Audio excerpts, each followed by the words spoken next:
Prieteni, în 21 octombrie început să dau canturile jos.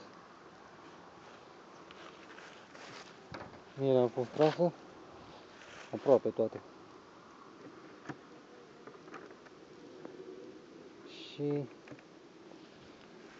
mai strângem cuibul.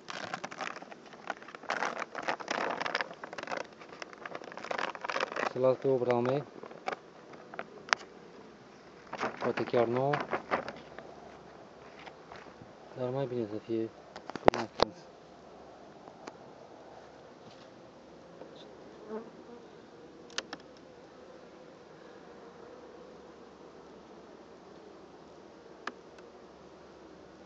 Cu dedicație pentru Adi Bărănescu.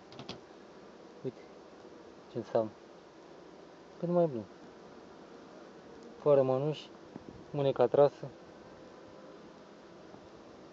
Da? Fără deodorante.